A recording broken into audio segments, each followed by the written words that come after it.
My name is Alexis Carter. I'm 34 years old. The gala night at the luxury hotel was supposed to be a celebration of the startup journey my husband and I had built together. But under the blinding lights in front of hundreds of VIP guests, I witnessed a scene no wife would ever dare imagine. My husband's wealthy female boss, Victoria, got down on one knee, held out a ring, and asked him amid thunderous applause, "Will you leave your poor, useless wife and marry me?" And Nathan nodded. In that moment, the entire room exploded, yet I sat there strangely calm. Have you ever been publicly betrayed by someone you loved with no one on your side? Share your thoughts in the comments. And don't forget to hit like, subscribe, and turn on notifications, because this is the beginning of the truth behind that humiliation. I first met Nathan in the hallway of Georgetown Law School. I was holding a stack of thick books, and he had walked out of negotiation class, neatly dressed, full of confidence. He smiled and asked, "Need a hand?" I looked at him and shook my head. "I'm used to it." That was the first time I realized Nathan always picked the easy parts. The smile, the handshake, the impression.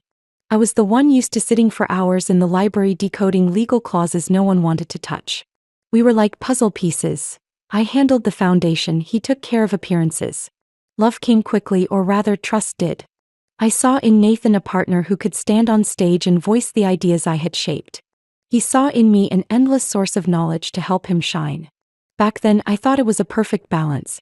After graduation, I used the inheritance from my grandmother, Elena Walker, to start our business. She was a resilient woman who once worked 3 jobs to build a small tech consulting firm back in the 80s. When she passed away, she left me not money but a handwritten note in Spanish: "Build something that matters. And never let anyone steal your credit." I folded that note and kept it in my wallet like a talisman. With that money, I created an AI software to manage and audit contracts, an efficient tool for law firms to save thousands of hours and reduce litigation risks. I named the company Carter Legal Tech, my last name. But when founding it, I agreed to list Nathan as a co-founder. I believed fairness meant sharing. I didn't know that this one compromise would become the seed of every tragedy to follow. In the beginning, I worked myself to exhaustion, 18-hour days writing code, testing algorithms. Nathan, meanwhile, was busy at networking events, meeting investors, raising champagne glasses, introducing Carter Legal Tech as our brainchild. Sometimes I'd watch him stand in a crowd, people calling him the young legal genius, and I'd feel proud. I told myself, he deserves this. Without him, who would bring our product to the world? But that belief started to waver once his family got involved. My mother-in-law, Linda, was a sharp-tongued woman living in a historic mansion in suburban Virginia. From our first meeting, she scanned me head to toe with a critical eye. "Alexis, you're smart. But women who are too successful tend to have trouble keeping their husbands." I smiled, biting my tongue. Nathan jumped in. "Mom, Alexis is the reason this company exists." Linda shrugged. "My son is the reason investors are opening their wallets. Don't forget that." I never did. Nathan's younger brother, Ryan, treated me like an ATM. Every visit, he'd make jabs like, "Hey sis, your company's doing great. Think you could help me out with a little seed money?" When I declined, he told Linda I was stingy and selfish. In those early years, I tolerated it. I believed things were still okay. Carter Legal Tech was growing fast. Revenue soared. Clients signed deals in waves. Nathan stood on stage to accept the Young Entrepreneur of the Year award. I clapped from the audience. A few times, journalists asked, "Alexis, what's your role in the company?" I replied, "I support my husband." I lied. And every time I lied, I told myself it was for the good of our family. Then came Victoria Hale. She was a prominent venture capitalist from New York, born into wealth, known for aggressively acquiring startups. At our first meeting, she shook my hand briefly and glanced over me like I was another employee. Then she turned fully to Nathan. "You've got the spark. I like people who can sell dreams like they're selling million-dollar ideas." Nathan blushed like a college kid being praised. And I saw it, the flicker in his eyes that hadn't lit up for me in a long time. From then on, everything changed. Nathan started talking about Victoria constantly. Every conversation ended with, "Victoria thinks this. Victoria suggests that." He stopped asking my opinion on strategy. Stopped needing me to revise his speeches. My name began disappearing from internal documents. In meetings, staff turned to Nathan for direction, because Victoria backs him. One evening, I tried to remind him, "Nathan, do you remember why we started? To help young lawyers save time. Not to become a PR puppet for investors." He frowned and snapped, "You always think too small. Victoria's teaching me to think big, global. You wouldn't understand." That wasn't the Nathan I had loved. He had become someone else, fame-hungry, drawn to the spotlight. I started feeling like a ghost in my own home. All my effort, ideas, sacrifices. Now the backdrop for Nathan and Victoria to shine. His family seized the moment to twist the knife. "Alexis, you have Nathan to thank for your success." Inside, I heard my grandmother's voice. "Never let anyone steal your credit." But I stayed silent. I believed that one day the truth would speak for itself. I never expected that day to come so fast, and so cruelly, on the night of the gala when Victoria knelt and offered a ring to my husband in front of hundreds of people. One evening, while Nathan claimed he was preparing for an important meeting at the office, a notification popped up on my synced work computer. It was a habit. I checked everything before bed. This time, a strange folder appeared in the shared inbox. It looked like a syncing mistake. I opened it, and it felt like someone had wrapped a cold hand around my heart. Emails between Nathan and Victoria. Not business strategies like I'd imagined, but cold, calculated exchanges. Stage 1. Public proposal during gala. Narrative. Alexis as broke wife, infertile, liability to company image. Stage 2. Media leak. Emphasize Carter Legal Tech's need for new leadership. I'll handle press connections. Stage 3. Formal merger agreement with Hale Ventures. Already drafted, waiting for Nathan's confirmation. Each word carved itself into my memory like a knife. Broke wife. Infertile. Those words made me tremble, not from shame but from how strategic and heartless they were. The next day I quietly followed Nathan's schedule. He told me, "I'll be late. Victoria needs help finalizing her speech." I nodded, pretending not to know. But the moment he left, I used my spare key and opened the locked drawer in his home office. Inside, I found a printed draft of the merger agreement with Hale Ventures. The Hale logo gleamed in the corner. The signature line was blank, waiting for the gala to end. What chilled me to the bone was the attached appendix. It included a drafted press plan with one line in bold. Alexis Carter to step down voluntarily due to personal health reasons, including infertility rumors. They had the whole narrative prepared. An exit story meant to erase me from the very company I built. I remembered the nights I worked until 2 or 3 in the morning while Nathan sipped whiskey with clients. I remembered my hands trembling from hours of non-stop coding, while he was celebrated as the visionary behind the new AI platform. All my effort was now being painted as dead weight, so he and Victoria could craft their perfect script. Eliminate me. Tears threatened to fall, but I held them back. My grandmother Elena once told me, "Pain only matters if you turn it into strength." So I started moving. First was the recording. I installed a small device in Nathan's office, disguised cleverly as a decorative object. I knew he often put calls with Victoria on speaker. Sure enough, within days I captured a crystal-clear conversation. Victoria's voice. "The public loves a spectacle. You say yes and the crowd will cheer. Alexis, she'll be the symbol of a bygone era." Nathan chuckled. "Exactly. And then you'll officially take control of Carter Legal Tech. No one left to stand in the way." Hearing his voice made my blood freeze. Next, I turned to Sarah, my trusted assistant and younger sister, who checked the internal email systems. Her eyes went wide. "Alexis, I know things have been tense, but are they really planning to spread rumors about infertility?" I nodded, offering a sad smile. "Sarah, I need you to archive every version of those drafts. Don't breathe a word of this to anyone, not even your closest colleague. This isn't only about a marriage. It's about the survival of the company." She bit her lip, then gave a firm nod. I trusted her. I'd taught her how to write her first lines of code when she joined. I kept digging. On Nathan's laptop, I found the media playbook, a post-gala crisis strategy. Everything had already been staged.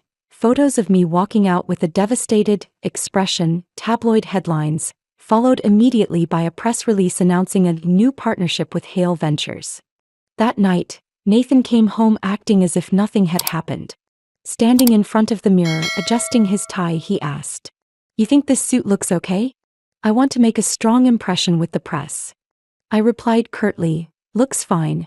You always know how to impress." He smiled, completely unaware that I had read the contract he used to betray me. In the following days, I quietly gathered more evidence. I planted a small camera in his office, hidden inside a picture frame. It captured him and Victoria signing a test copy of the agreement, both laughing like they had already won. Victoria, she has no clue.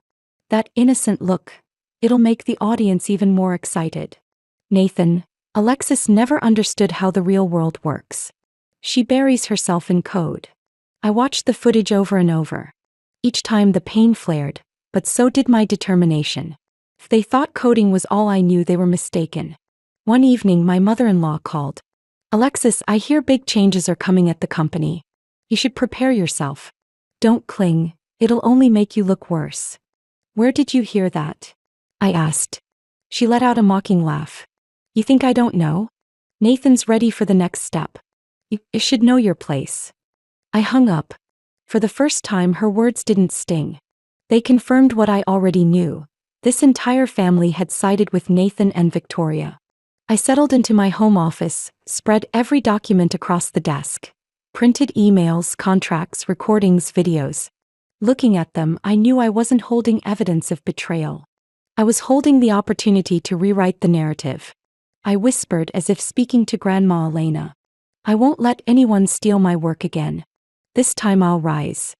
The desk lamp reflected off the thick stack of papers. It didn't feel like paper. It felt like a weapon. Not a gun. Not a knife. But the truth. And the truth, when timed right, can shatter even the most well-constructed lie. Linda didn't bother with pleasantries anymore. At the dinner following the gala, she looked me dead in the eye and said coldly, "You know, this family needs a real woman. Someone who can give Nathan a child. A legacy. You've let us down long enough." I set down my glass, hands slightly trembling but my eyes steady. "I never promised to exist solely to bear your grandchild. I built this company with Nathan, brick by brick." She smirked, her voice devoid of warmth. "Company? People see Nathan on magazine covers, not you. Who's going to believe this company exists because of your efforts?" Her words stabbed deep, but I didn't fire back. I knew the more I reacted, the more power she gained. Ryan, Nathan's younger brother, took a different route. He whispered behind my back, "Alexis is nothing but a shadow. Living off my brother's money. She's getting kicked out soon anyway." I heard those words through old friends, felt them in the awkward stares at social events. People began to view me as a woman on her way out, a failing wife about to lose everything.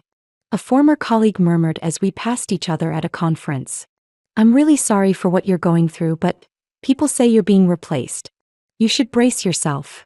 Those whispers pushed me into a lonely space. I once had friends, admirers of my work. But now, with a single well-crafted smear campaign, everyone turned their backs. The gala night was the peak. 300 people. Applause, laughter, cheers. They looked at me like I was a failure, a useless wife being phased out by her husband's boss. My phone buzzed non-stop.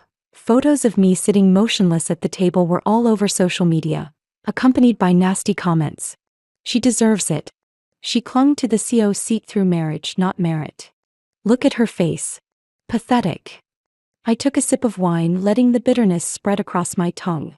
In that moment, I realized any emotional reaction, tears, shouting, walking out, would make me exactly what they wanted me to be. So I chose silence. My black gown brushed softly against the marble floor. The sound of my heels echoed, sharper than the whispers behind me. I didn't look back. I let them crave my collapse, and left them disappointed when all they saw was a straight spine and calm steps. The next morning, headlines exploded. A photo of Victoria proposing to Nathan landed on the front page. Beneath it, in bold, "Investment Queen Victoria Hale takes over Carter Legal Tech, CEO's former wife to step down for personal reasons." My name was in quotation marks as if I were nothing but a footnote. My phone rang nonstop. Journalists, old friends, even admirers. All asking, "How do you feel?" As if I were a character in their favorite drama.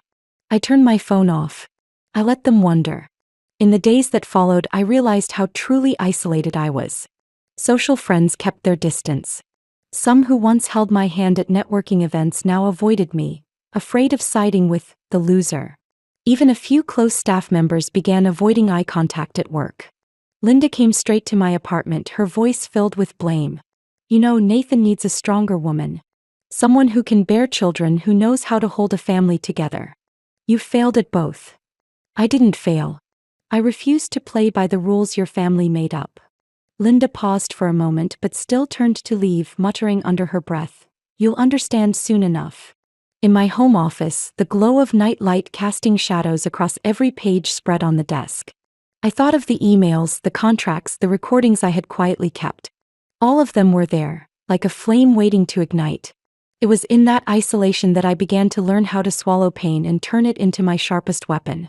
Back at the penthouse in the heart of Boston, I closed the door gently, as if to preserve the silence for myself. No loud music, no blinding flashes from the gala night, darkness, filling every corner of the home. I took off my heels, placed them on the wooden floor, listening to the echo like the pulse that hadn't yet calmed down. I walked straight to the office and opened the wall-mounted safe. The numbers spun beneath my fingertips with precision, a muscle memory long ingrained. When the heavy door unlocked, I was face to face with the documents that had followed me through every stage. Company charter, original patents, investment account files. Every sheet, every number was proof of the truth. I was the one who built Carter Legal Tech. Not Nathan. Certainly not Victoria. On the first page of the company charter, my signature sat firmly at the owner's line. 70% ownership. Nathan had only 30%, thanks to the secret prenuptial agreement we signed before the wedding. A document known only to me, my lawyer, and my grandmother Elena. My grandmother Elena's seed capital was recorded under my name before the wedding, and the prenup reaffirmed that those shares stayed mine, hence the 70% in the charter. I ran my hand over that contract, hearing her words from long ago. Protect what you build. They may laugh at you, belittle you, but never forget, ownership is the sharpest sword. I still remembered those early days designing the company's security system. Everyone assumed it was to protect against outside threats, but in truth I'd built internal safeguards, structures that only my fingerprint and iris scan could access. No one could transfer shares, sign an acquisition, or withdraw capital without my approval.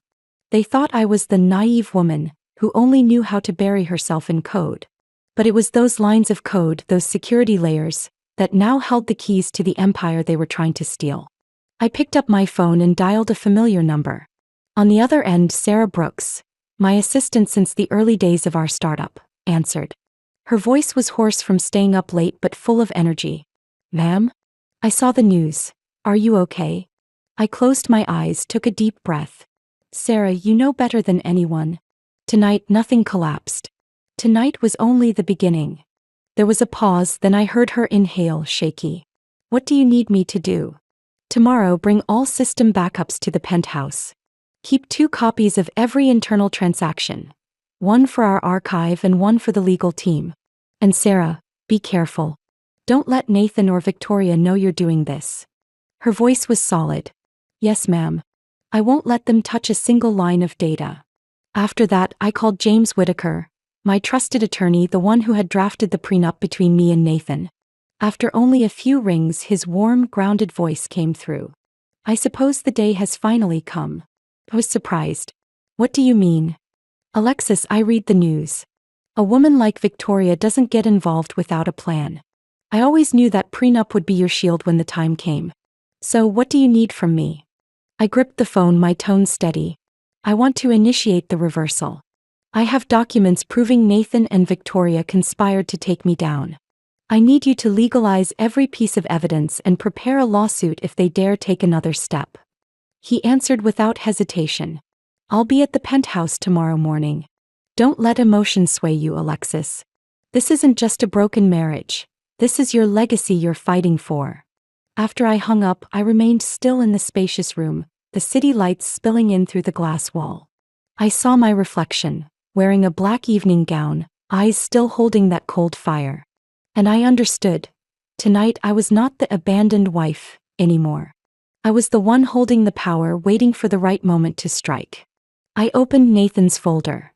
Inside were expense reports showing company credit cards used for business trips across Europe, which were, in fact, luxury vacations with Victoria.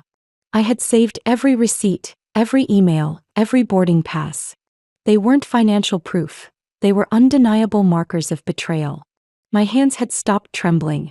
Instead, each finger moved with calm certainty, sorting documents into folders, labeling them, preparing for the confrontation ahead.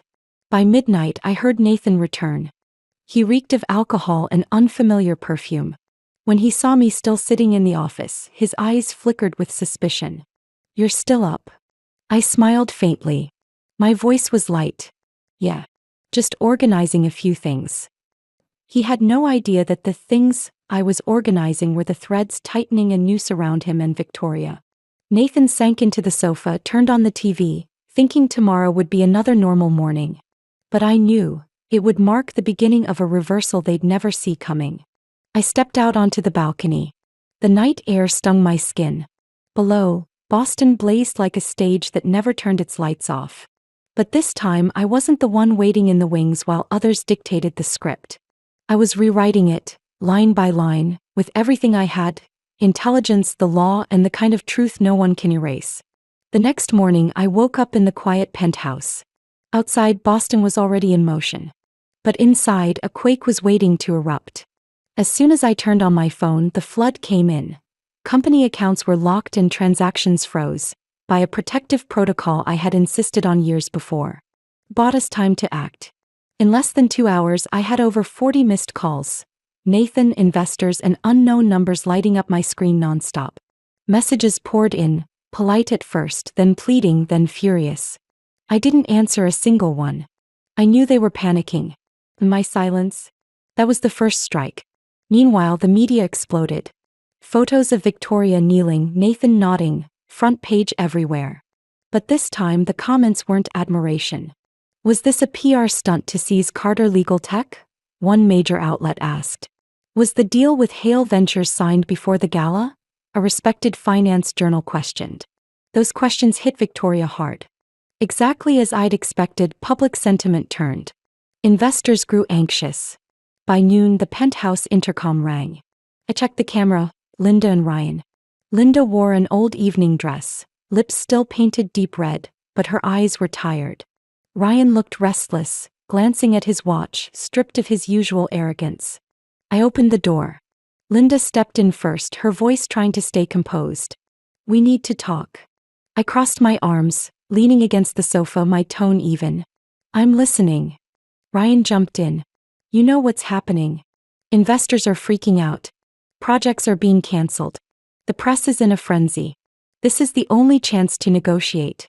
We want a share of the company, to keep the family's place secure." I let out a short laugh. It wasn't amused. "A share? Ryan, where on earth did you get the idea that you had any ownership in Carter Legal Tech?" His face turned red. "You're Nathan's wife. He's my brother. We're family, so of course we have rights." I cut him off, pulled a folder from the desk drawer and placed it in front of them. "These are legal documents. The company charter, the prenuptial agreement, and proof of the initial investment. Nathan holds 30%. I hold 70%. There's not a single line that mentions Linda or Ryan. Neither of you have any legal rights here." Linda's face went pale, though she still tried to keep her tone haughty. "Alexis, are you really going to go up against this whole family? Did you forget we were once under the same roof?" "Under the same roof? Last night, when you stood in that crowd and applauded the public humiliation of me, you forgot all about that." The room fell silent. Ryan furrowed his brow, fists clenched. "If you don't compromise, things are going to get difficult. We can flip the media narrative.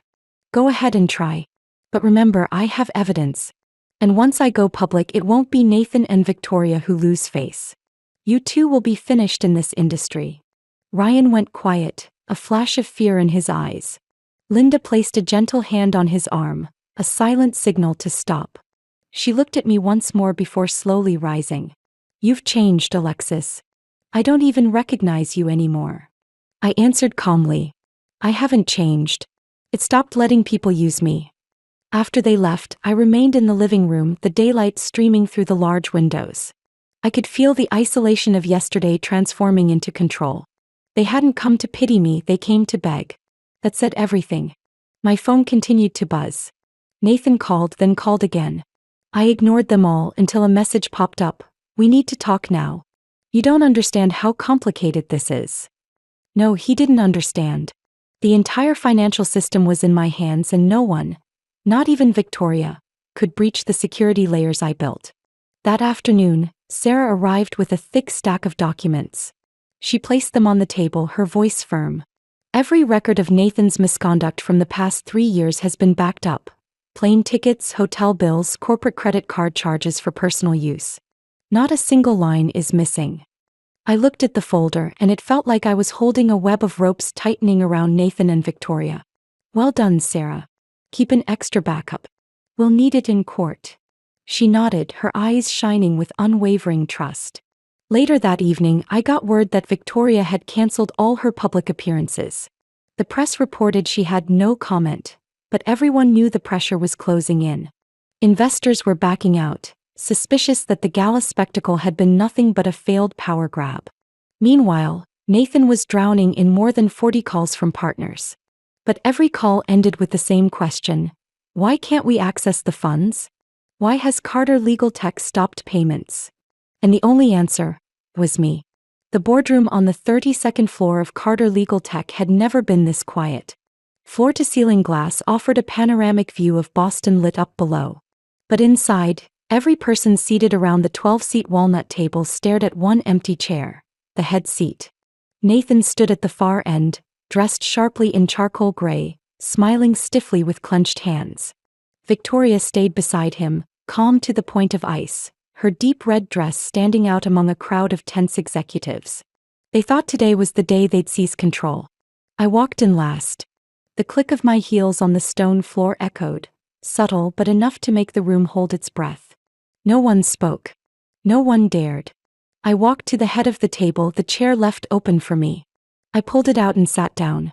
This emergency meeting was called at my request. Go ahead, Nathan. I know you have a presentation. He looked at me, his chest rising and falling.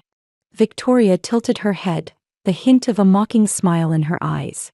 Alexis, I don't think you understand the situation. The partnership with Hale Ventures is strategic. Most of the board is already convinced. We need to discuss a leadership transition. I interrupted, pulling a thick folder from my bag. I think everyone should see this first. I slid the documents down the table. Company charter, shareholder records, notarized prenup, and original patents. I currently hold 70% of Carter Legal Tech. All core technology patents are registered under my name as sole founder and intellectual property owner. The air shifted immediately. Several board members exchanged glances. Nathan turned pale. Victoria spoke, her voice sharp. Shareholding doesn't necessarily dictate executive authority unless that person also holds voting rights, internal security protocols, and access codes. Isn't that right?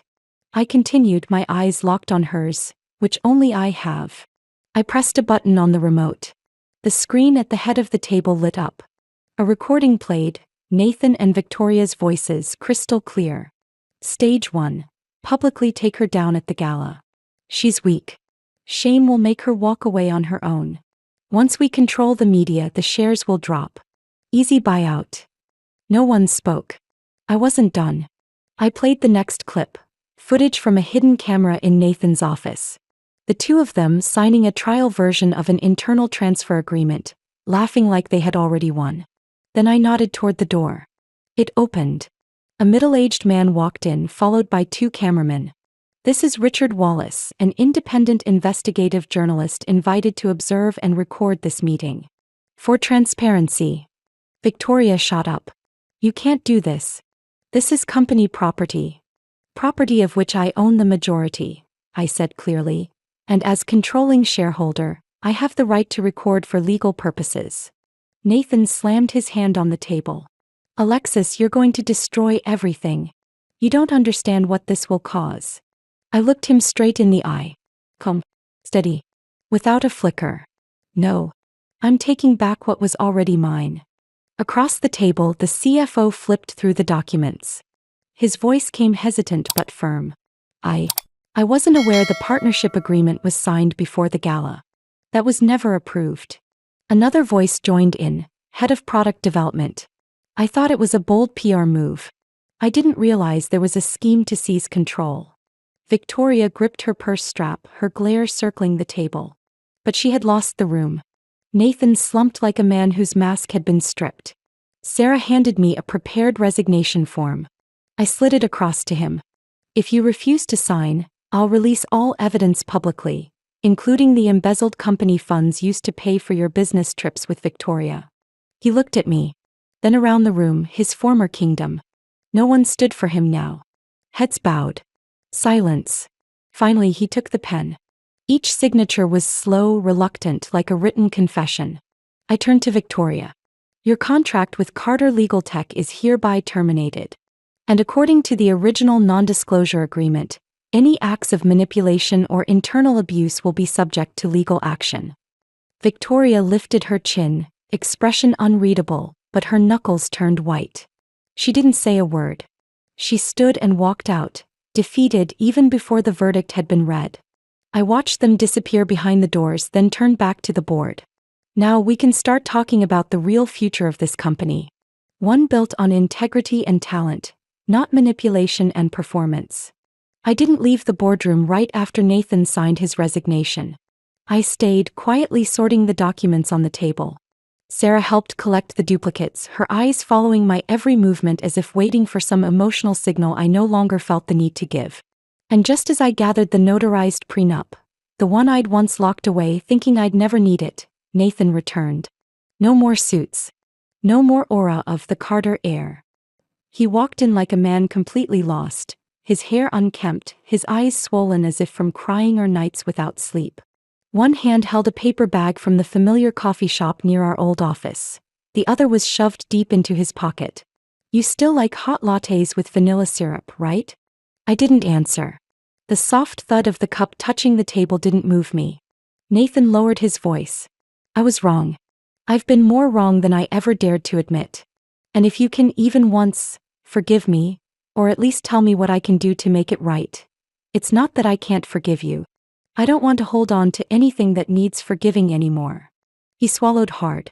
You know I can't live without you, Alexis. You know that. I've lost everything. The house, the car, my name. And you're the only part of my life that still meant something. Slowly, I pulled the wedding ring from the side pocket of my purse. The same ring he once picked out from Tiffany's, along with a promise that he would protect me from everything in this world. I placed it on the table, not like an object but like the final verdict on everything he had traded away.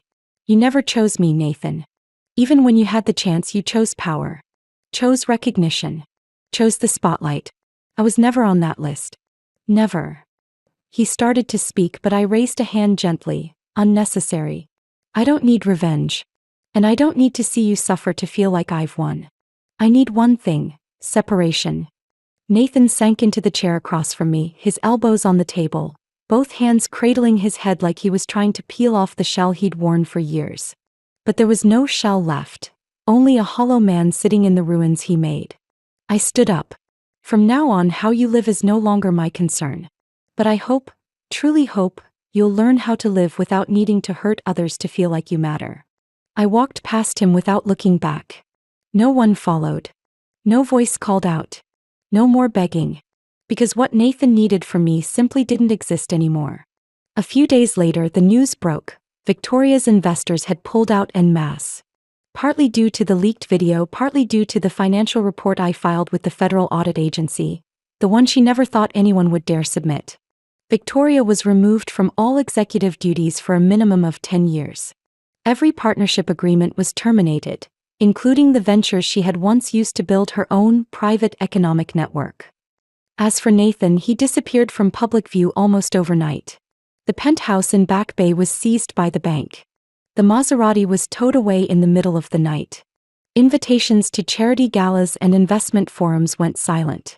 Some said he was living in a small rental apartment north of Cambridge, surviving on temporary support from his former law firm. A few mutual friends emailed to say he had started seeing a therapist, talking about the emptiness he no longer had anyone to share with. I had stopped tying my existence to people who always placed me last. 1 year later, I stood on the wooden steps of a small lakeside home near Union Lake, holding a cup of hot coffee and breathing in the soft chill of a Seattle autumn morning. I once dreamed of a home like this, not too big, not too fancy, but peaceful enough to hear the birds each morning and the soft ripple of water each night. Every detail inside the house had been chosen by me, not to impress, but to remind myself that I was living in a space I built with my own hands. Inside, a walnut desk sat by the glass window where sunlight filtered through branches hanging over the lake. On the screen was the draft interface design for our new platform, Veritas Labs.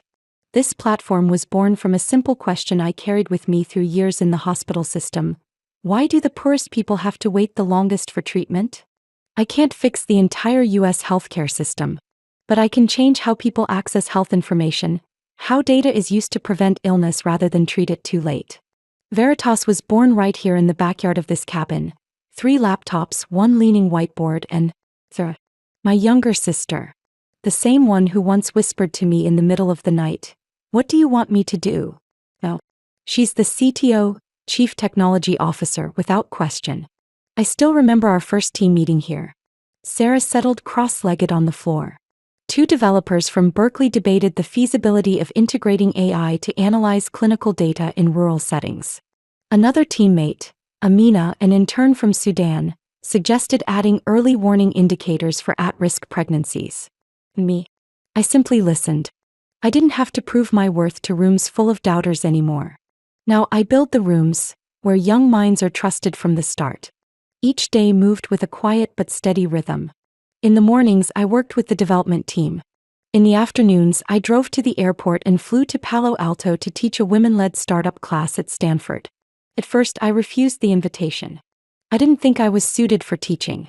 But the elderly professor kept calling, saying, "Young women need to see someone like you, not in textbooks but in the flesh." The first time I walked into the lecture hall, the entire room went silent. They had already read my story in the papers.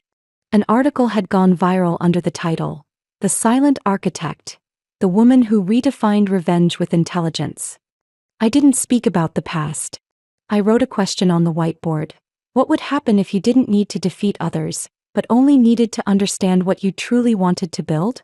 Perhaps it was the first time those freshmen heard a woman who didn't urge them to fight to be recognized, but instead told them, "Create something others cannot ignore." Veritas Labs grew quickly. Not through flashy fundraising rounds. We took another path. One community at a time, one healthcare network at a time. Our first contracts were with nonprofit organizations, then with community health clinics in Arizona, Louisiana, and even Alaska. No one called me Nathan Carter's ex-wife anymore. And no one mentioned that I was once called the woman who didn't know her place in the corporation. They called me by my name. Or sometimes by my new nickname, the Silent Architect. In the evening light falling over the lake, I felt a peace I had never been allowed before. Not because I had reclaimed everything that was taken, but because I was building something that had never existed. A life I chose from the foundation to every single brick. One quiet morning in Seattle, I woke earlier than usual. No alarm, no ringing phone, no urgent calls. Only the sound of leaves rustling outside the porch and a thin ray of sunlight slipping through the wooden window, so gentle it seemed hesitant to wake the house. I slipped on a gray knit cardigan, walked down to the kitchen and brewed coffee. The murmur of boiling water was a familiar rhythm, like the steady pace of the life I had rebuilt each day since leaving the old city, the old penthouse, the old man. The smell of coffee filled the kitchen. I placed the cup on the table next to a deep blue gift box. That box had been there for more than a year. I had carried it from Boston to here, at first because I couldn't throw it away, then because I forgot. And finally I kept it as a reminder that some things don't need to be opened to know what's inside. Inside was an Omega DeVille watch, brown leather strap, sapphire crystal face. I had ordered it to give Nathan when he was appointed CEO. I once wanted to engrave on the back, "Time means nothing if it's not spent with the right person." I never had the chance to engrave it. And now I didn't feel the need anymore. I looked at the box, touched the velvet surface lightly. It was cold. Not only because of the weather but because the memories inside carried no warmth anymore. I left the box untouched. Not out of regret but because there was nothing inside worth repeating. Back then, I used to sit alone in my office after meetings, waiting for my husband to finish those client dinners that stretched late into the night so we could eat together. Sometimes I waited in the kitchen, counting the hours until he came back. Sometimes I waited inside myself, persuading my heart that everything would be fine. I believed patience would pay off. I counted the hours until someone finally saw my work, devoted enough, humble enough. He would eventually see me. I used to drown in numbers, contracts, bank accounts, trying to understand how everything that was once ours slipped quietly into his alone. But now I had stepped away from all of that. No more struggle, no more response, no more waiting for anyone to return. I held on to nothing but peace. Not the forced peace of trying to look strong, but the peace of someone who had walked through storms and learned how to rebuild life on her own. I let go the way one puts an old letter in a drawer, not tearing, not burning, not rereading, leaving it there, a memory already framed. On the table beside the box lay a neatly clipped proposal. A new partnership from a research institute in Canada that wanted to use Veritas's platform to develop an early disease outbreak warning system in remote regions. I turned the first page and signed. Sarah walked into the kitchen, hair tousled, voice still sleepy. "Sis, are you going to Stanford today?" I shook my head, took a sip of coffee. "No. Today I want to stay home. I have an appointment with myself." Sarah smiled and took the seat across from me. She noticed the box but said nothing. Some things don't need explanation, because those who remain always know best what has passed.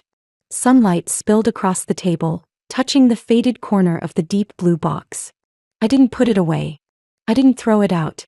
Just like me at that moment. Not denying what had happened but not letting it weigh me down anymore. I leaned back in the chair, eyes drifting toward the lake. The trees along the shore were turning golden. Another season was arriving.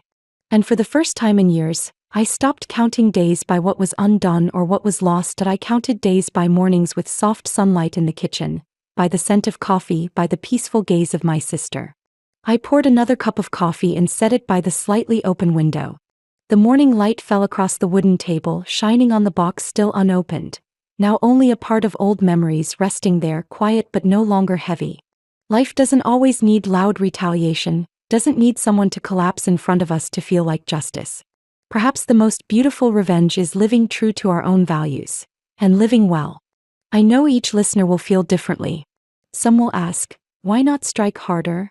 Some will smile, seeing me choose to move forward instead of standing in the mire. But what about you? If you've ever been in a similar place, dismissed, pushed out of your own life, forced to rebuild from ruins, what choice would you make to continue? Share your thoughts below. I always read every comment because the most honest stories are not written in the ending, but in the hearts that resonate. And if you want to keep following these everyday yet extraordinary stories, about courageous women, about silent confrontations, and about rising when no one is watching, don't forget to subscribe to the channel. We'll meet again in another story. Perhaps mine, or perhaps yours.